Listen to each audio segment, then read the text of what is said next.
बिस्मिल्लाहिर्रहमानिर्रहीम बिस्मिल्लाहिर्रहमानिर्रहीम। सबसे पहला सवाल ये है आज का कि अवाबीन की नमाज़ और इसकी फजीलत बताएं।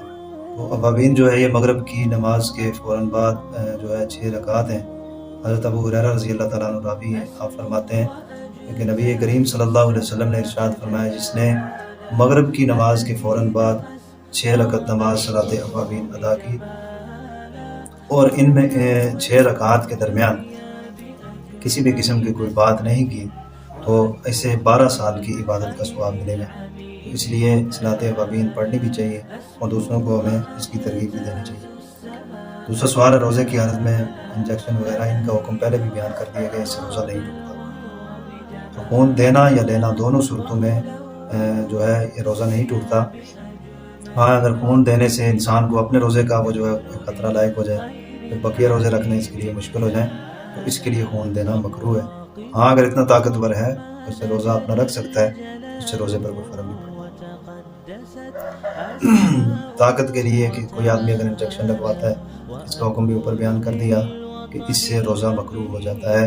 ऐसा जो है नहीं करना चाहिए बिला ज़रूरत। हाँ, अगर ज़रूरत है तो लगवा सकते हैं। और इसी तरह मसाइल हैं, सवाल ज़िक्र नहीं कर रहे, जवाब दे रहे हैं कि ये जो है सहरी के वक़्त अगर किसी आदमी के ऊपर जो है वो रात को सोने की हालत में किसी तरह उसके ऊपर गुस्ल हो जाए, तो इससे रोज़े पर इंसान जो है हाथ मुँह धो के अगर वक़्त कम है तो रोज़ा रख सकता है और फिर सहरी वगैरह करके तो फजर की नमाज के लिए इंसान जो गुस्ल करे और फजर की नमाज़ पढ़ ले, नमाज के कज़ा करने के उसको गुनाह मिलेगा, बाकी रोज़ा तमाम सूरतों में रखा जा सकता है। और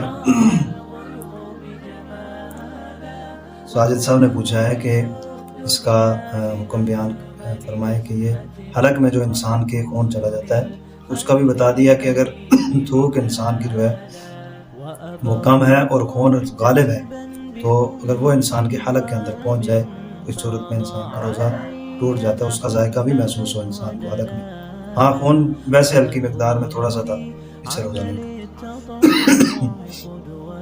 ममनू औकात में जी ये जो 3 औकात हैं, सुबह फजर की नमाज से लेकर तुलुए आफ्ताब तक, असर से गुरूब आफ्ताब तक और ज़वाल के वक़्त, ये तीनों जो औकात हैं इनके अंदर कोई भी फ़र्ज़ मसलन इंसान फ़र्ज़ तो पढ़ेगा, लेकिन इसके अलावा मसलन जो वक्ती हैं वो तो पढ़ेंगे हम, उसके अलावा जो है किसी भी किस्म की नमाज इन औकात के अंदर दुरुस्त नहीं है।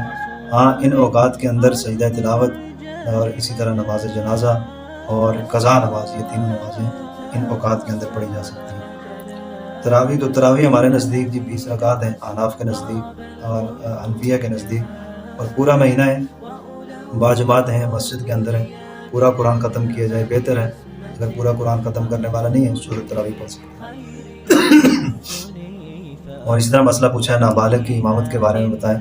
पहले बताया जा चुका है, नाबालिग बच्चे के पीछे नमाज पढ़ना दुरुस्त नहीं है, बालिग इमाम का इंतज़ाम करना वैसे भी हम सब की जिम्मेदारी है, तो बालिग इमाम की